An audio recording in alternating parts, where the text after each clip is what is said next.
Dr. Felder, thank you so much for having me. It's such a pleasure. I'm glad you reached out.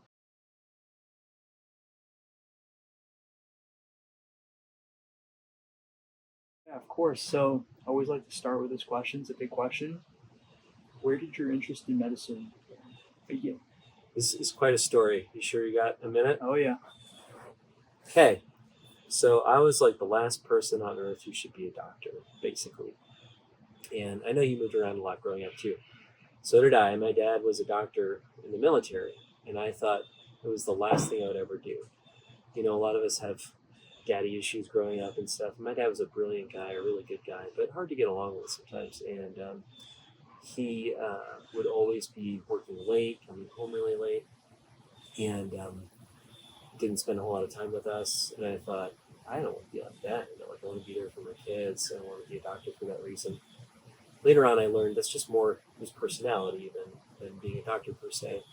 But I was dead set against it, and I felt like I didn't have a lot of guidance growing up either. You know, my dad was this guy who he's quite a bit older than most of my parents' dads, born in the 30s, and he went to Yale on a full ride scholarship when he was 15. You know, like brilliant guy, but very hard to relate to, and didn't give me a lot of guidance academically because he was, you know, working late and stuff. And then we moved around a lot. We were in the Navy. So I was always kind of having to reinvent myself and never really was like plugged into one scene or school or anything like that. And basically, by the time I got to high school in Oregon, I, like, as a rule, didn't do homework or schoolwork. It was like, it's not going to do it, whatever, you know. And I just was kind of just poked around, had fun with my friends. Didn't really have a lot of ambitions. And in fact, I almost didn't graduate from high school because I just like didn't do the work. And there was this particular class, AP History, which I only took AP classes because my friends were in there. But there was so much homework that it was like impossible to even have like a passing grade if you didn't do it. But the teacher had this rule that if you passed the AP test, you'd automatically get an A. So like if I had not, by the grace of God, passed this test, I would have been held back in high school. Oh my gosh. And in terms of college, I had like no plan, and I just met with the guidance counselor, and she's like, well, University of Oregon, has some metric where like if your SAT score is this and your grades are this, you get in, so you should just go there. I'm like, oh, whatever. And even when I went to college, I didn't have a whole lot of guidance, and I have a great family. They just were working too hard and everything to do that for me. So I sat down at registration, and I was like, well, I know from like TV, that you take 101 stuff your first year. Yeah. And so I signed up for like astronomy 101, psychology 101, biology 101, like whatever 101, Spanish 101. You know how it is? Those classes are so easy that if you're like breathing and you go once in a while, you're going to get an A. So my first semester, I got straight A's, and I was like, how about that? And then I kind of kept it going. And in terms of medicine, I still didn't know what I wanted to do in college. And I was talking with my mom one day, and she was like, well, have you ever thought about being a doctor like your dad so you can return the favor to other people? And the favor is that I almost died when I was 16. I was in this horrible boating accident in Pensacola, Florida, where we had lived on a naval base before we moved to Oregon. So my best friend still lived there, so I would go down from Oregon and visit him in the summer. And they lived on the water in a place called Perdido Bay, which is like right at the Florida-Alabama line. And we were 16, so we were just old enough to, drive and take the boat out by ourselves without all the supervision and stuff like that. And so we wanted to take the boat out and go inner tubing. And this place, it's like out of a movie. It's so northeast or northwest Florida. It's to get to the bay, even though we lived on it, it's like a steep bank, so you got to take the boat somewhere else to launch it. So you go launch it into a bayou, it drains from a river into this brackish water bay. And like legit, there are alligators in the bayou. So you're like floating by these alligators, to get out to the bay, waving. Then you get out to the bay, and it's like a brackish water bay. Rivers are emptying in. It empties into the Gulf of Mexico. And we were the only ones out there that day. And I was driving the boat, and when you're 16, you're just trying to throw your friend off the tube. Sure. Yeah. So here I am, like turning back and forth as hard as I can, trying to shake him off. And I wasn't wearing a life jacket because, you're invincible when you're 16. And I didn't even know what a kill switch on a boat was.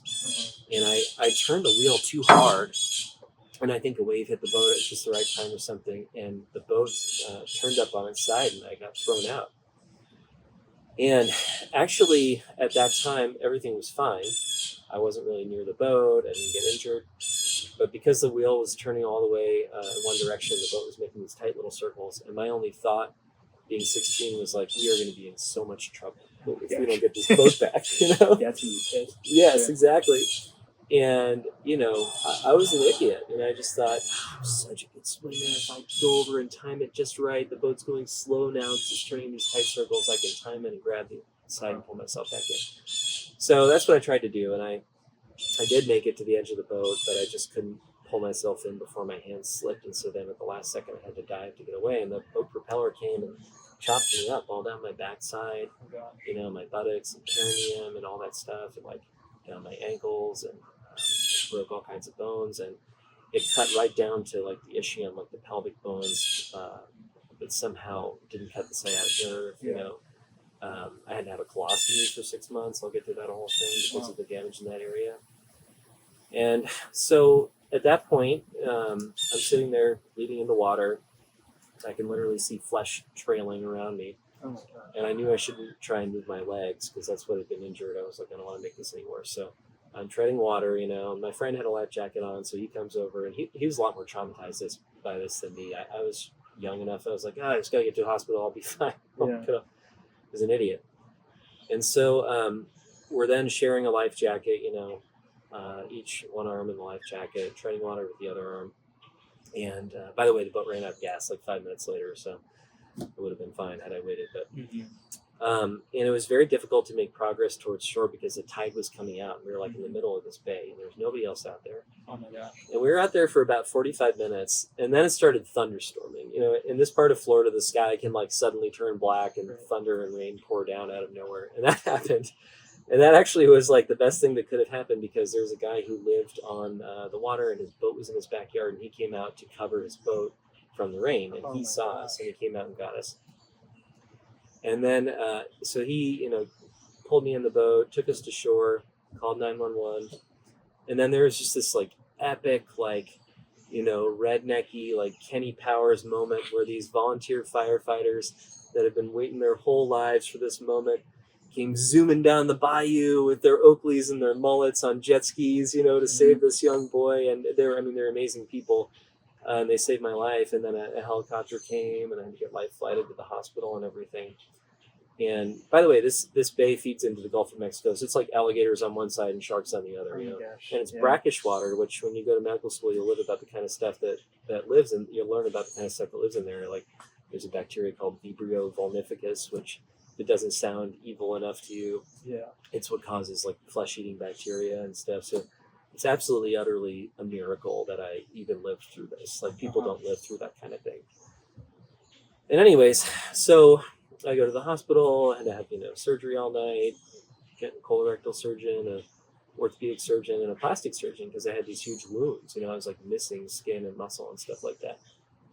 And I just can't get over how lucky I was, because now as a doctor, I know like it very much depends who's on call and what hospital you go to, and all of these doctors did a perfect job, in an incredible situation. And I owe them all a lot. And but the coolest one was the plastic surgeon. He was this guy named Ian Rogers, who was an Irish guy originally. And I didn't understand it at the time, but he had done what's called, I do microsurgery now. He did a microsurgery fellowship in Australia in the 80s, one of the early ones. And so he was this pretty like advanced guy who had no business being in Pensacola, Florida. He did things like a few years after he operated on me. There was a 9-year-old kid who got his arm bitten off by a shark, and he replanted the arm, stuff like that. So he took care of me, and he actually didn't have to do anything real fancy on me, just, wound care and closing some lacerations. But he was a super cool guy. He'd come in my room. He'd be like, "Oh, Johnny, how the hell are you? Keep your chin up. Don't let the bastards get you down." And he was inspirational. You're like, okay, this is what a doctor can do for some. Yeah. I mean, like I said, I was incredibly lucky. I was in ICU for a week and all that kind of stuff. But all of my doctors were doctors that just did all the right doctor things. You know, they'd round on me. They were supportive. They did an excellent job. I never felt like I had to worry in my care, even though it was something that by all rights I should have died from. You know, everything went perfectly for me. And I understood, I think even at that age, like once I was in the hospital, like how it could have gone, you know, and I thought seeing how you should be treated as a patient has really informed my career and how I deal with patients, because it's not always easy. You know, people are coming from all kinds of backgrounds. They're dealing with things that you've never imagined. They're very vulnerable. They're in pain, all kinds of things. And, you know, we're increasingly working in a system that takes some of the joy away from things and squeezes everybody. And it can be difficult to be compassionate. You hear about burnout and compassion fatigue and stuff like that. So to have been somebody who should have died, but was treated with compassion and respect and with the utmost best care, I think that more than anything, more than seeing some other doctor practice in medical school, it showed me early on like how it should be done. And I can't say that I live up to it every single day, you know, but understanding like what it can mean to somebody in a vulnerable position to do your absolute best, you know. I think that's what that taught me. And so, long story short, I lived through this. You know, obviously now I'm completely fine. Right. You know, I've run a marathon, backpacking and all stuff. And when I look back, it's only now at this age in the last few years do I understand that, like, by whatever definition you have, this was a miracle, you know. And so when my mom said, have you thought about being a doctor, paying it forward, all that, I was like, yeah, I guess so. You know, Yeah. that would make sense. That wouldn't be too bad. Yeah. So it put me on this kind of life story arc that's been incredibly gratifying. And that's why I ended up being a doctor. And when I went to medical school, I didn't know what I wanted to do. I had a very open mind. I was interested in everything. And I hadn't even really thought about plastic surgery. And what happened was my first year, they have these interest groups in medical school, you know, like OB-GYN interest group, plastic surgery interest group, whatever. And it's always a plastic surgeon like me will come give some presentation about all the crazy stuff they do, you know, reassembling people's faces after a shotgun blast or reattaching arms. Right. And you see it and you're like, you're the right kind of person, you know? So I went and met with the program director for plastic surgery at my med school. And it was a very intimidating process. He basically said, like, well, you know, plastic surgery is like the most competitive specialty in medicine, at least at that time. You know, there's like a 40% match rate. There aren't a lot of spots. And, you know what really helps is if you're the valedictorian of your class. Are you the valedictorian of your class? And I was like, man, I didn't even do homework in high school. You know, like, I compete, you know, I shaped up, worked hard to get into medical school. And I just kept thinking, all right, if I get into medical school, then I don't have to compete anymore. But of course, it doesn't work like that, right? Then you get into residency, then you get into fellowship. So I actually got turned off to plastic surgery because of that. And I decided to do a year of research in the middle of medical school. I worked in a HIV gene therapy lab. And I thought I would really enjoy that. I was like, I'll just take a year off, cure HIV, you know, whatever, move on. And it was not my gift. I was not good at it. Yeah. And I didn't really like it. And so I decided during that time to take a week or two and go visit this plastic surgeon, Dr. Rogers in Pensacola, and see what he did and kind of connect with my passion. And as soon as I saw him, like, moving flaps to cover wounds in the same day that he transposed an ulnar nerve, in the same day that he reconstructed a breast, it was like, for me, a light went off. And I was like, I have to do this. You know, I have to do it. So from that point on, I made it my mission. I was fortunate to match it my top choice in residency, top choice in fellowship, and then go on to have a career doing all reconstructive surgery for people who have been injured or neglected or fall through the cracks or all kinds of unusual problems. I call plastic surgery the specialty of everything you learn nothing about in medical school. It's like it's this weird specialty that kind of adopts problems that haven't been solved and figures out how to solve it. So that's how I got here. Wow. Yeah, I mean, a lot of people say you can't pay it back to pay it forward, right? And so it seems like your experience as a patient has sort of been like fundamental to why you chose it. What role is like mentorship have in guiding that path? Because obviously you said if you hadn't been inspired by Dr. Rogers to work on you, maybe life would have turned out really different, right? Yeah. What does it mean to be like a mentor, have a mentor? Yeah. So I've been super lucky in that regard too. You know, Dr. Rogers was a role model for me. He unfortunately he died young, just after I matched. So he knew that I got into plastic surgery, but then he just had a widowmaker heart attack, you know, and died young. So I didn't get to keep in touch with him as I grew, but he was always, you know, he's the one who gave me this life story that keeps me connected with my passion. But throughout residency and fellowship and practice, I've been very fortunate to have incredible mentors, you know. So I feel like where I went to residency at the time I was there, Georgetown, was a very particular mecca for plastic surgery. And the person I was closest to was Ivan Ducic, who was originally from Croatia. He came here with nothing like $200 and became a internationally renowned peripheral nerve surgeon. And when I rotated there as a medical student, I saw him doing decompression surgeries to cure people's migraine headaches and stuff that I didn't even know was possible. And I thought, my God, this is mind blowing. And he is an incredible person, and he became like a father figure to me, and now like a brother figure that I'm older. And he really took me under his wing. And even as somebody who had not had that for anybody for himself, he taught me not only clinically, but how to get involved in research and academics and everything. And he was my first real mentor, and I'll always owe him so much. And what I learned from him is that mentorship is a two-way street. Nobody in this life except for your mom is going to sit there and like take you under their wing and teach you and invest time in you for nothing, because that's not a relationship, really, you know, right? Like, and nobody has time to do that.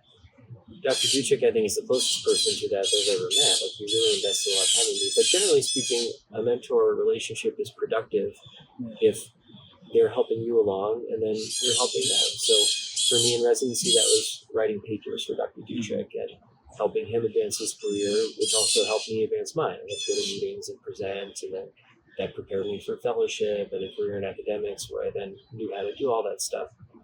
And so it's a combination of finding the right person, the right fit, right? Not everybody's going to be the best fit as a mentor or as a mentee. But if you find the right person, you need to think of it as a two-way street. Be grateful for what they're giving you and try your best to give back. And that's a relationship that can last a lifetime, you know. Because, you know, you wouldn't have a friend where you were the only one that was ever picking them up after a party and looking out for them, or, you know, like there's got to be something. So, and then I was fortunate moving on. I had an incredible mentor when I was at WashU. I did my fellowship there with Susan McKinnon, who's like one of the most famous plastic surgeons in the world, and for peripheral nerve surgery specifically. And she's just a very unique, incredible person who's brilliant and gifted, and has also dedicated a huge portion of her career to formalizing being an excellent teacher and mentor and coach. So I was very fortunate, you know, to work with her, and I've picked up other people along the way. You know, when you're deciding what you want to go into and you start reading the literature, you might start finding certain articles written by certain people where you're just like, I like this person's voice and their thinking and that sort of thing. And I encourage you to follow, you know, it's like following on Twitter or whatever, follow that person and see where it leads you. There's a German surgeon named Milan Nikovic, who originally is from Yugoslavia before that broke out, but he's an early pioneer in microsurgery, and he's just he's come up with so many. I can't think of anybody who's come up with more innovative things and just like a slew of them in one lifetime than this guy. He's just so smart the way he thinks and what he can bring to life that nobody else could ever think of. And I got in touch with him. Actually, Dr. Ducic briefly introduced me to him. And then basically I would read his papers and like try to do his surgeries, and then I'd just email him and be like, thank you so much for doing this. Like, I did it. It was amazing. And he'd be like, I'm so proud of you. I want you to come lecture at my university. And I'd be like, I'm in my first year of practice. I don't know about that. Yeah. But during COVID, I had time and I went over there and watched him do one of his super innovative surgeries. He came up with this thing where for people who have lost the ability to contract their bladder and urinate, they have to catheterize themselves.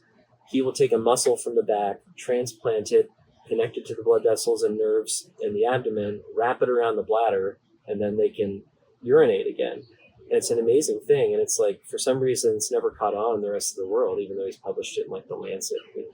So I went over there to learn that from him. And then I gave his group lectures and stuff. And we've become very close since then. And he's been a mentor to me too. And I think it's just finding people, and, you know, I've written papers with him and published with him, and I go speak at some of his conferences and stuff. And he mentions me sometimes when he speaks. And if you find somebody who you really respect and you show them how interested you are, sometimes you'd be surprised. People who are like at the top and have done so much, they don't always feel like they get the recognition they deserve, just because not everybody is kind of on the same wavelength, you know. So if you seek those people out and let them know how you feel and follow what they're doing and try and learn from them, sometimes you can just pick up other mentors along the way that are inspirational and encouraging and keep you, you know, interested in what you're doing. So those have probably been my biggest three. Wow. I found them in different ways, but Yeah. I've been lucky. Wow.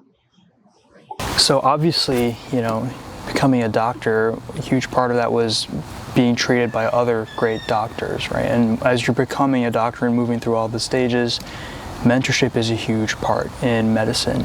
So what does it mean to have a mentor and be a mentor as you're training and as now that you're attending as well?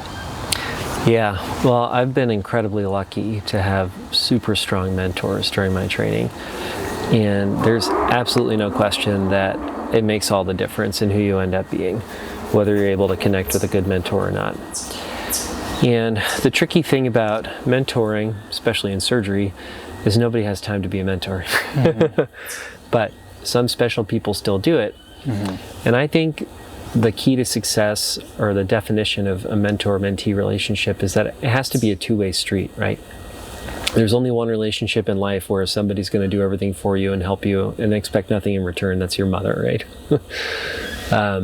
Any other friendship has got to be a two-way street. You both got to get something out of it. And so that doesn't mean it's selfish in any way, but it has to be synergistic. And I was so lucky as a resident to find somebody who mentored me. He's an incredible plastic surgeon named Ivan Ducek, who originally was a Croatian immigrant, came here during the war, had like $200 in his pocket, you know, and built an incredible career for himself with very little help.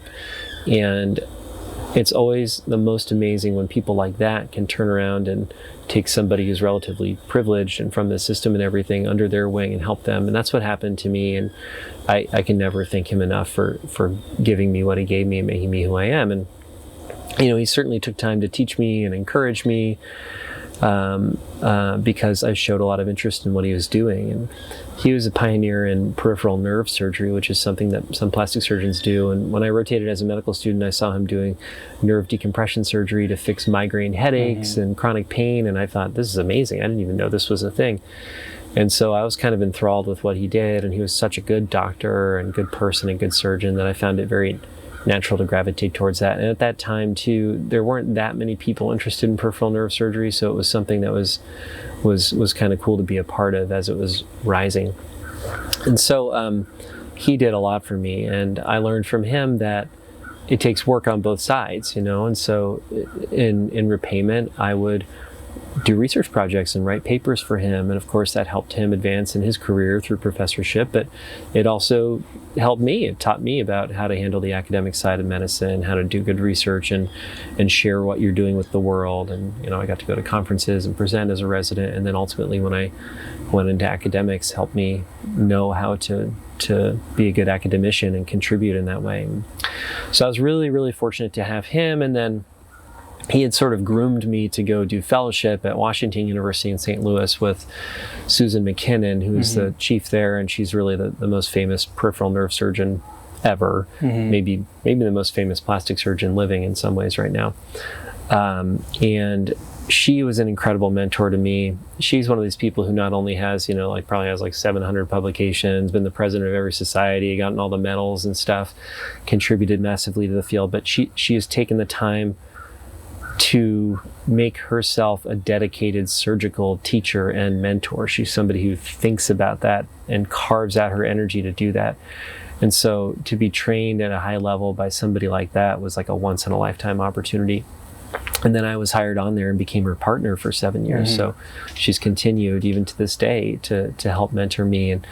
And both of these people, not just in medicine, but just, in life and how to make good choices, and people who love you will look out for you and tell you what to look for in a job and what to avoid and things like that. And I've also been lucky. I've had another great mentor. His name's Milimir Ninkovic. He's this incredibly brilliant and creative plastic surgeon who was also from former Yugoslavia. I first became aware because Dr. Ducek introduced me to him. And he was an early pioneer in microsurgery as well. And he ended up immigrating to Austria and then Germany. And he was the chief in Munich for a long time. But he's somebody who's just like, in my mind, unparalleled in terms of like being a real plastic surgeon, like putting his mind to problems that other people would never come up with an answer to, and then just nailing it through like creative, innovative steps that all make sense sequentially, and just pulling off something that nobody should be able to do as a surgeon. And he's done this not with one problem, but with like 20. Right. It's incredible everything he's achieved in his lifetime. And so I would come across papers of his and read them and be like, what? Who is this guy? And I had met him briefly at a meeting. And I encourage you, as you go through your training too, if you find certain papers or authors whose voice resonates with you, read everything they've written and make an effort to meet them. Medicine is a smaller world than you think, especially some specialties like plastic surgery. Everybody knows everybody in the academic world anyways. So I kept in touch with him. Every time I'd do one of his operations, I'd email him and say, thank you so much for putting this out there. I did it and the patient did great. And he'd say like, dear John, I'm so proud of you. I want you to come to my department and give lectures. And I was like, I'm a first year attending, but maybe one day. And then during COVID, I had a chance to go to his department in Munich and see him do this incredible operation he figured out how to do for people who can't urinate or empty their bladder. He takes a muscle from the back and disconnects it and reconnects it to blood vessels and nerves in the pelvis, wraps it around their bladder so that they can urinate without catheterizing themselves.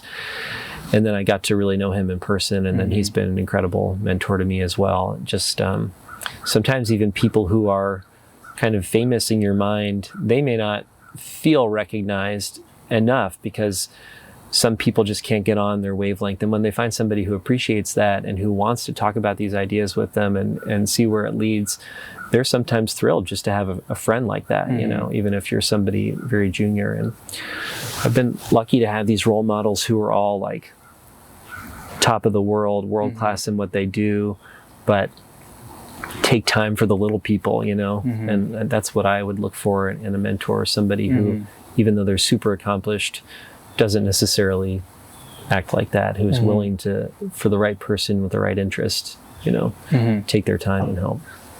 And so now that you're obviously a plastic surgery attending, what are the types of procedures that you perform on your patients? Yeah. So my passion, I have two. One is reconstructive microsurgery, which sounds like something you probably never heard of and probably is something. The other one is peripheral nerve surgery. So for the microsurgery, that's basically moving tissue around from one part of the body to another to either cover a wound or reconstruct something like a breast that's been taken away by cancer or fix a facial deformity. We basically transplant tissue. It's like doing a kidney transplant, but with skin and muscle and bone and things like that. So we reconstruct parts of the soft tissue, skeletal system, and everything that are missing. So I do that for a wide variety of things. A lot of extremity reconstruction, like think about people who get in a bad motorcycle incident and they have a big open fracture, missing a lot of the skin in their leg. And, the orthopedic surgeon might be able to fix the bone, but unless somebody can put new skin on it, they're going to get an amputation, right? So I do that. When I was at WashU in St. Louis, I did a lot of that for diabetic and vasculopathic patients, doing limb salvage or limb preservation. So taking care of people that were going to have an amputation unless a plastic surgeon could fix their wound. And it wasn't glamorous work. It's something that like me and just a handful of other people in the country do, because nobody goes to medical school thinking they're going to be in a clinic taking care of like smelly diabetic gangrenous wounds. But I really enjoyed doing that. I was taking care of generally the poor people of St. Louis, the uneducated people, the people who never had access to good food and nutrition and, weren't taught how to take care of themselves, who didn't have the same opportunities that you and I have. And you see where our kind of poisonous society leads people like that. It leads them to diabetes and kidney failure and smoking and vascular disease. And then they end up, before they know it, at a young age with a leg that's about to be amputated. And if you can step in and save that person's leg, it's like, saving their life in a lot of ways. And it's caring about people who have fallen through the cracks, And for me, the biggest goal of my career was service to others, to going back to my story. And so finding people like that who have fallen through the cracks is a big passion of mine. Amputees are another population I've worked with a lot. But then I do plastic surgery for all kinds of things. I do a lot of breast cancer reconstruction, skin cancer reconstruction. So I can take the skill set that I've developed serving the least fortunate and then apply it to more common things too. The other thing I like doing is peripheral nerve surgery. So that's people who have injured a nerve and have a paralyzed hand or chronic pain from the nerve injury, or babies that are born with, their shoulder gets stuck and all the nerves in their neck get injured and they have a flail arm. So going in and treating people who are getting bounced around and told they're crazy because they have this horrific pain after what might seem like a minor injury. And it's because, again, like what specialty in medicine is like the peripheral nerve specialty? Neurologists mostly go to school for brain and, spine and inflammatory neuropathies or whatever. And neurosurgeons are focused on the central nervous system. So peripheral nerve surgery is one of those like things that's fallen into this weird bucket of plastic surgery. And a lot of people don't know what they're dealing with when they're dealing with the patient in chronic pain. Even pain management specialists might not know like what it looks like to have a nerve injury and that there's a surgical answer to that. So it's super gratifying to have these people that are on all kinds of opioids and medications and stuff and are being told that it's all in their head and be able to fix that problem or to be able to, reanimate a paralyzed arm or something like that. So that's most of my practice now is the microsurgery, free flaps, and for, trauma, cancer, diabetes, whatever. And then the nerve surgery. And it seems like a lot of these patients who are coming to you as a last resort. Like they've tried other things, they've seen other parts of medicine and they need help and you're the last person that they're going to. And I imagine that creates trust issues within them about how helpful medicine can be. So what has been your experience in sort of making an impact in patients' lives and making sure that you're able to at least make sure they leave better than when they came? Yeah, I think that's a big part of where my experience as a patient comes in. You know what it's like to be vulnerable and you know what a difference it can make if somebody walks up to you and says like, I see you, I see this problem. I know why it hasn't worked out for you until now. I know how to fix it and I'm going to take care of you, and for me, that's like the best part of it all, right? I mean, I love the surgeries and everything. That's part too, but like that part of like what doctors are like on TV, the people there to like save you and make you feel good and everything. And knowing how important that is to people and knowing how to make people feel like that and then being able to deliver on it. That's the magic. That's the part that keeps you going through burnout and exhaustion and healthcare systems that are, alienating doctors and making it harder for people in every way.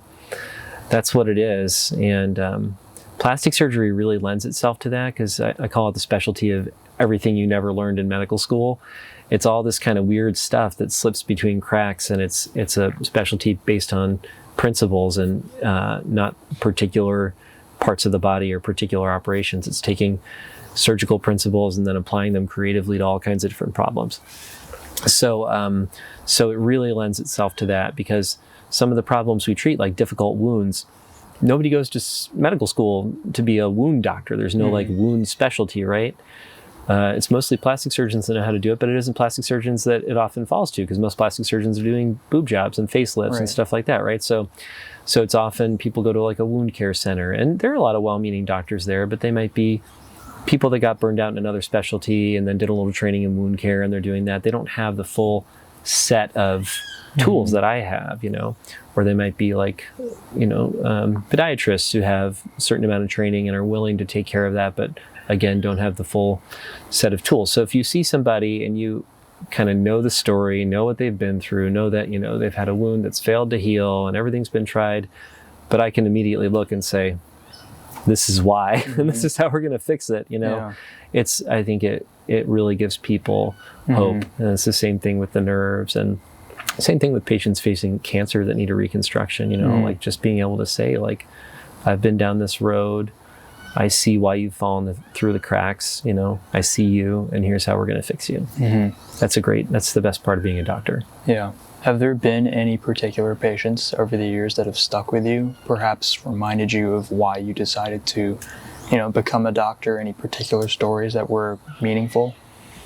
Oh my gosh, so many. Thousands. Yeah. Yeah, so many. You know, where do I begin? So, I mean, I had a young girl when I was in St. Louis who burned her foot and came to me, and I ended up not even really having to do anything. I just, you know, managed a wound, let it heal on its own, gave it some steroid injections to help settle the scar. But she was, nobody in her family had gone to college, and I kind of said, why don't you be a doctor, you know, and see what you can do. And she was like, maybe I'll do it. And she ended up doing it. She got into medical MD-JD program. Oh, wow. And as a medical student, she then went with me on mission trips to Africa and treated other kids who had burns, you know. And so, I mean, yeah, talking about mentorship, like being able to bring somebody along from being a patient to being a doctor to having them treat other people that had the same problem they had, you know, that was super meaningful for me. And we're still in touch. There have been so many. I mean, we can edit this, right? Let me think for a second. There you go. Yeah. I think about some really good ones.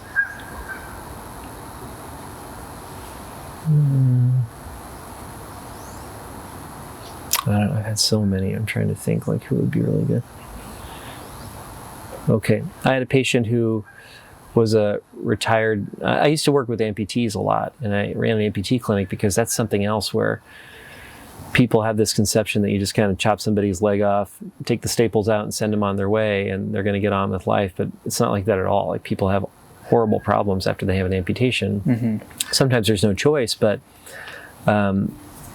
who's the kind of doctor that knows how to fix problems with amputations? Nobody goes to medical school for that either, right? So there are orthopedic surgeons that deal with it, but you know, there are a lot of things that can go into it. There's the nerve pain, the biomechanical deformities, and quality of life issues. And so I had a patient one time who was a retired Navy captain. I think he was a Navy SEAL. And he made it through his whole career without being injured. He retired, and he was sitting on his motorcycle in a parking lot, not even moving, and a car hit him. Oh my gosh. And he ended up losing his leg. And I think the doctor that was treating him was trying to preserve as much length as possible, but they ended up letting it heal in a way that took like a couple years, and it was very like unstable coverage over his bone.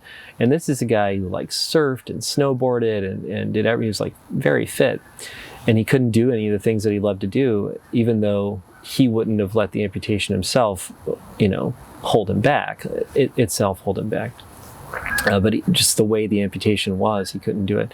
So he came to me, and for me, it's a fairly straightforward issue. You know, I removed all the scar tissue. I did a free flap to reconstruct give him like, you know, good quality soft tissue at the end of his leg. And then, you know, he would send me videos of himself snowboarding down a mountain with like AC/DC playing in the back. And, you know, he made me this really cool, like, big like steel American flag from, you know, with his credentials on it, and, you know, to Dr. John Felder, like skilled surgeon and restorer of dreams or something like that. You know, I've had so many like wild reconstructive stories that I'd have to show you the surgeries to help you understand. But I mean, sometimes it's simple things like I got a great story about a patient. This is just funny. It's, you know, I took care of this 90-year-old woman in St. Louis, and she was hilarious. Like, she was wealthy, and she came to me because she had a bunch of skin cancers on her feet.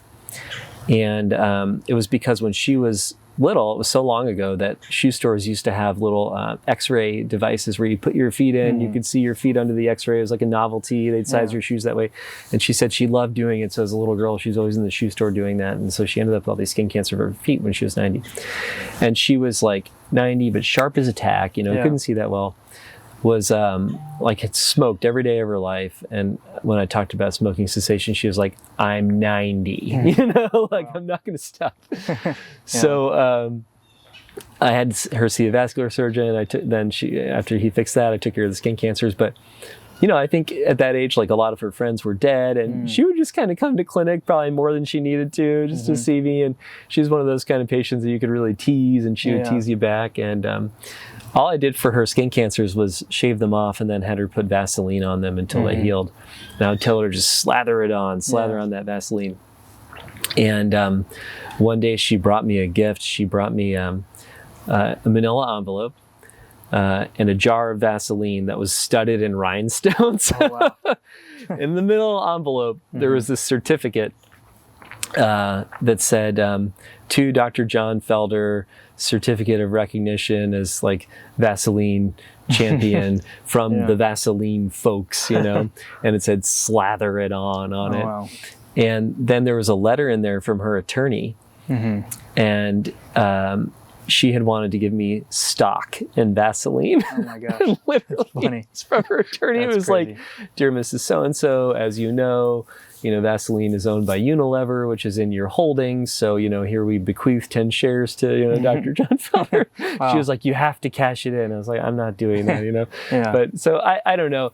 That was a simple thing, but just kind of like enjoying the experience of connecting with each patient can lead to super gratifying things like that. And then, I've had surgeries where, I've reattached people's arms that have been cut off and all that, and all kinds of things, restored people's faces and things you can't, you can hardly imagine.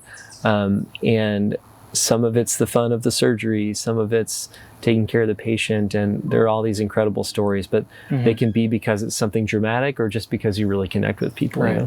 Yeah. I mean, the doctor-patient relationship is so unique. You don't really have anything like that in other parts of, industry or whatnot. It's like a really human aspect. And I think a lot of other surgeons, because you're a surgeon and you're operating all the time, you don't always get to have that rapport with a patient, or at least from what I've seen. And so, it's great to hear that, you've been able to cultivate that and, develop these relationships. In terms of, actual surgery, like, how do you prepare for an operation? How do you get into the zone when you're about to operate on a patient? Well, as a resident, you always want to be looking ahead, reading before cases, educating yourself. Where I am now, I think I'm really fortunate to have found something that fits my personality. Like I told you, I wasn't like a type A person, captain of the team, top of the class. I'm much more of like a creative person in a way, and my field really lends itself to that. So, I mean, I rarely do the same surgery twice. It's almost always something different. There are a few problems I treat where it's, the same thing every time, but I walk in every day and it's something different, sometimes something I might have never done before. And I've actually innovated a lot of things and described things in the literature that haven't been described before. And so for me at this point, I just kind of walk in and do it, and I can rely on the experience I've had to guide me through and make the right decision moment to moment. And so I tend to remember all the patients, so I know who's coming that day, what their story is, my plan for them. And I can just see ahead, for this problem, I'm going to do this, and this is how I've had good outcomes. And I try to study my outcomes. And I think the best surgeons, honestly, are the ones who are very frank about their failures. People who tell you they've never had a problem are usually the ones you should watch out for. All the best surgeons I know just say, yeah, I used to do things this way, it didn't work out so well, so I changed and now I do it this way. And I'm definitely one of those people. I've learned so much by making mistakes, and that's not something you want to hear from a doctor, but in reality it's going to happen. And I think if you have a doctor who is legitimately looking to do the best thing for the patient. And you know that, and the patient knows that. And then something goes wrong, it's usually okay. People understand as long as you don't abandon them and you fix the situation. And so for me, it's been being honest with myself about why I've failed and why I've made mistakes and things like that. That's allowed me to have this kind of like truth vision that lets me know what to do, I think. And then plastic surgery suits really well to that because it's meant to be a specialty that's not prescripted. It's based on principles that can be applied and expounded creatively. And so for me, it's just all kind of, I've had this just sort of like remarkable, miraculous story where I wasn't meant to be a doctor, and then I ended up being a plastic surgeon because of this, and it happens to fit my type B personality, and all this kind of stuff. So I don't know if that answers your question. Yeah. I mean, what are some of the core principles that you apply in your practice as a plastic surgeon? Because you're not just working in one part of the body like many other, hyper specialized people are. So how do you translate that? Yeah, we're head to toe. So, I mean, plastic surgeons have to be masters of anatomy because we're working all over the body. And we are often rearranging, taking things apart and putting them back together in ways that are really wild and radical compared to a lot of other specialties. And so you have to love and have to have mastered anatomy. That lets you peer inside and see what you're going to do. And then we have principles, like replace like with like. So you want to be able to analyze a defect if somebody's missing a chunk of skin or muscle or missing the ability to move a tendon or something. You want to be able to analyze that and then figure out a way to give them back exactly what they're missing. So that means, let's say you're missing skin. Well, it isn't as simple as just picking a piece of skin from anywhere on the body.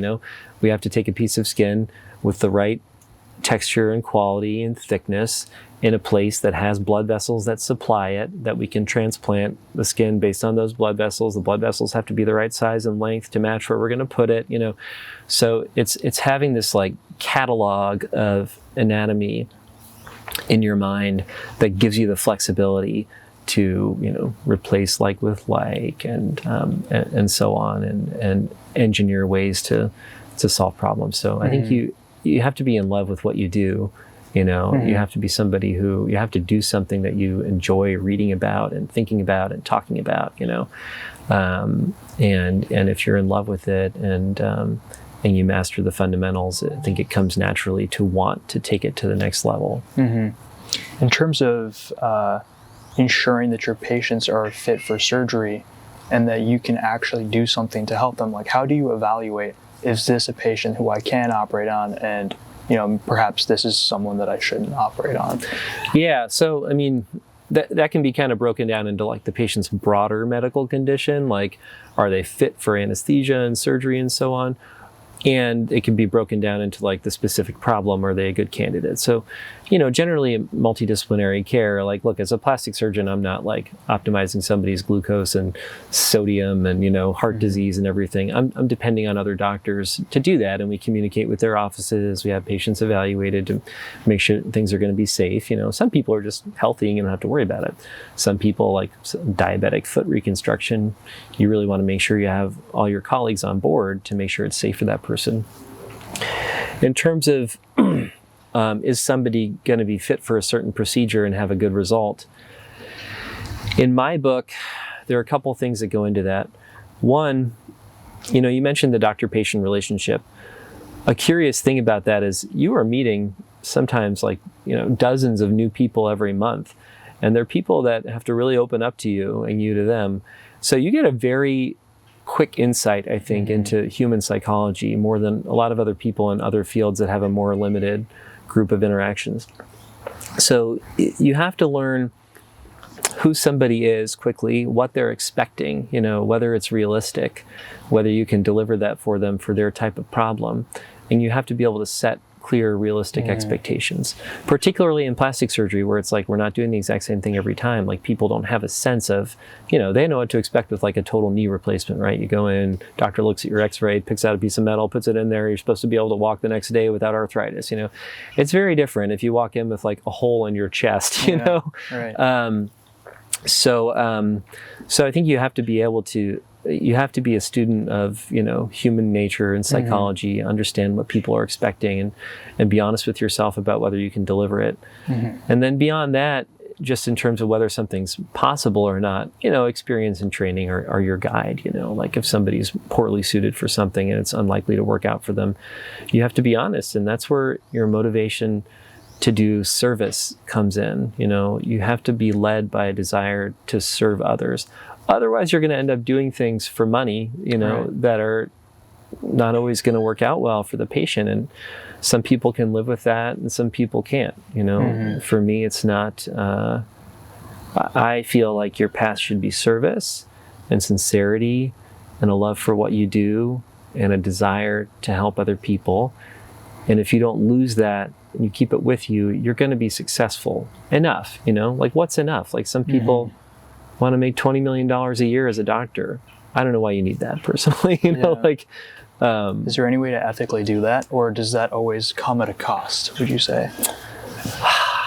I'm not the right person to ask because it's never been my focus. I think there certainly are great doctors who are smart at both things. They're smart at the business, they're smart at taking care of patients, and they can do both really well. Like maybe they own a big multi-specialty practice, but they lead by example and they're an excellent physician. Honestly, the guy who treated my wife just had lymphoma while she was pregnant.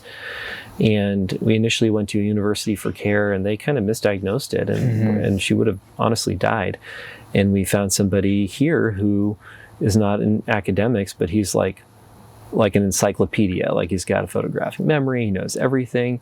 He runs one of the biggest multi-specialty practices in the nation, in the country, I'm pretty sure. And he's an outstanding doctor. And I'm sure he makes a lot of money every year, but I mean, he's leading by example. I don't think he's doing it for the money. He's doing it all because he can do it all well and bring something good to the community, So I think there are people that are like that, but I think it's very easy to lose your way, and my specialty, unfortunately, is more prone to it than almost any other specialty because of cosmetic surgery and the ability to work for cash, And I'm not speaking out against cosmetic surgery in general. Like we all want to look on the outside like we feel on the inside. And, as you age and you feel, you've taken care of yourself, but your eyelids are drooping. And if you could just fix that one thing, you'd be happy. Great. there's nothing wrong with that. But people, the way it used to be in plastic surgery is, you would come out of training and you'd be the young guy taking call in the ER, sewing up dog bites, doing cancer reconstructions, doing the difficult things. And then, as the old guys in town phased out of their cosmetic practice, you would move into that and your lifestyle became more predictable and so on. But you did your service, you did your time.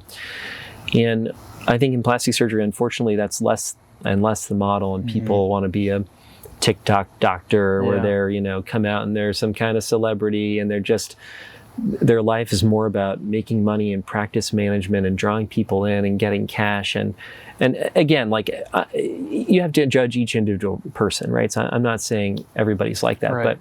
but there is a tendency to slip into that. And I think people can lose their way when they're chasing the dollar. And honestly, I think they forget what they said in their medical school interviews, and their Hippocratic Oath. And so it's sad to me that as a plastic surgeon, people have no idea what I do. What I do is try and pull off miracles for people who don't have any other shot. But if I say I'm a plastic surgeon when I'm introducing myself, you think I'm some guy who does boob jobs, and that's it. So it's interesting. So I think people can do both, but not everybody's suited to really do both well. Yeah, that makes sense. I'd imagine with reconstruction, you have patients come to you and they may perhaps say they want to be normal, right? Or what does that even mean? Is that even a good term to use? Is that accurate? When you're evaluating how successful your surgeries are and, restoring function or making sure things don't get worse, what really is normal? Well, normal, there's no such thing, right? I'm not normal. Yeah. So it's really about getting somebody back to feeling like themselves, where they can look in the mirror and feel comfortable with what they see, or if they've they had a mangling injury of their hand, if they can at least you get them back to where they can use that to do what they need to do. So I think, normal is a misleading word, and I think it comes into play a lot in cosmetic surgery, where like, I just want my nose to look normal or something, and then you really have to be dealing with, well, what am I dealing with psychologically with this person, and what are they expecting, and how much can I deliver? In reconstructive surgery, I think patients are a little bit more lenient in terms of like, they're grateful for what you can give them, and getting them back to be more like they were before they had an injury or a cancer or, something like that. So I'm fortunate in that way. Is like, I don't have to worry about normal. Right. I'm worried about coming up with just the right unique recipe to take into account everything that person has going on, and trying my best to get them back to where they started. And as a plastic reconstructive surgeon, you were mentioning previously how artful it is and how creative you sometimes need to be, with every case being different, right? So like, what's the balance between, it being in an art and being a science when you're a plastic surgeon? Well, that I told you I didn't do well in the science lab, So I'm really lucky I found something that can be like an art. And medicine, we have to be driven by science and data, and of course that's a huge part of it. That's like, you have to respect that to be a good doctor, but it's a craft at the end of the day, and like, people are going to remember not just whether you fixed their condition, but how you made them feel, and how good of a job you did doing it. And so in plastic surgery, fortunately, there's a lot of art, not only in the patient relationship, where, as you said, I might be dealing with people who've fallen through the cracks elsewhere. Somebody else has tried and failed, and then they're coming to me. And so the art is seeing them through that. But then the art also is literally in the surgery. It's like art, The cool thing about plastic surgery is I'm not dealing with like a gallbladder where somebody has pain in their abdomen, and I mean, thank God there are surgeons that deal with that. I'm not saying that what I do is better, but the patient might not understand what their pancreas is or their gallbladder or what's going on with it. There's something inside they can't even see. I'm dealing with people who, they can see the problem and you can see the problem. And when you fix it, everybody can see it too. It's on the outside of the body. So the art really comes into it. There's some people who get it done, and some people like me who just cannot leave the OR or go home happy until it's as perfect as it can be, and it takes, I think, some artistry to get there. You don't have to be a classically trained artist. People do a great job regardless. You can learn how to do things, but I think that if you are a bit of an artist, it keeps it so interesting and so gratifying, to achieve a vision, Sure. I think the before and after photo is something very unique to plastic surgery. It's the aesthetics, like the look, right? Do you think that's like an accurate measure of how successful the procedure is? Do you, like, what is missing from that? Yeah, well, I mean, before and after photos they can show a journey through reconstruction, or they can show a transformation of somebody's confidence, in the case of cosmetic surgery, or they can be advertising, So it's for us as plastic surgeons, it's an incredibly visual specialty. Like it's one of the last things. It's not minimally invasive usually. It's cutting and sewing and transposing and reshaping and changing things. And I think a lot of plastic surgeons do take a lot of photographs because each patient is a little bit unique in what you do. Everybody looks different to begin with. Everybody might have a little bit of a different problem. And then every result is going to be different at the end based on that and based on who's doing it and what their plan was. And like I said, we don't all do the same thing for the same problem. You might ask 100 different plastic surgeons, get 100 different answers. So I think for us, a lot of the pride and the beauty of what we do is expressed through photography and before and after records. And, now in the electronic medical records, you take a photo, it goes in the chart, and it's cool to be able to show patients too, where they started, because sometimes it's a process what we do. Like, it's not just one surgery that fixes something. It has to be done a little bit at a time. And if people get discouraged, you can be like, hey, look, where you came from. So I think the cool thing about before and after photos for us is that they really tell a story that's unique to each patient. And you asked me about examples of patients before. One of the reasons it's so hard for me to bring up a specific one is because I have before and after photos of like thousands of surgeries, and all the stories, are always echoing in my mind. And it's a really fun part of what I do. In terms of the next generation of, physicians moving into the field, like what would you have to say? Like what are important things to keep in mind? What are important things to do and not to do? Plastic surgery, and then also, becoming a physician, a practitioner of medicine as a whole. So I would say, I think it's becoming difficult. You hear more and more about burnout and compassion fatigue and declining reimbursements and private equity ruining everything and conglomerating health systems, squeezing doctors, and it's difficult more and more to practice the way you want to practice. So I think acknowledging that going in, it's more important than ever to do it because you're passionate about it, not because of prestige and not because of money. Like if you want to make money, go be an AI scientist or a Wall Street person, or, start a tech company, whatever. There's so many better ways, They call doctors the blue collar workers of the white collar world, right? Like it's not an efficient way to become wealthy. It doesn't mean you can't do well, but I think that increasingly our system is one where you can't expect to just be a doctor and be respected and rich just because that's what you do. So I would say forget about the money, first of all. That's the biggest thing. Forget about it, because you're going to be increasingly working in a system where it's harder and harder to get that. The next thing is, I would say, you have to be interested in serving people, because if not, you're going to get burned out. You are, because that's what your job really is, and it's so easy to forget that. People can become numbers and, cases and time slots and, obligations. And if you're not interested in really taking care of people who are suffering, there are other things you can do, because you will lose your energy and your focus if that's not why you're doing this. So I would say that. And then I would say, follow your passion no matter where it leads you. Like, don't worry about where you have to move for a residency or whether you're doing something that's you think is going to make a lot of money or not. You got to find something that you love thinking about all the time, that you love seeing those kind of patients, you love doing it. And I guarantee you, if you do that, you're going to be successful. You're going to be, fine financially.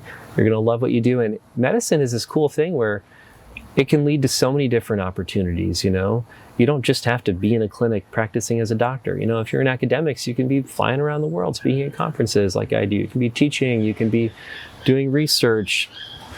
Wow. You can be enjoying the geese.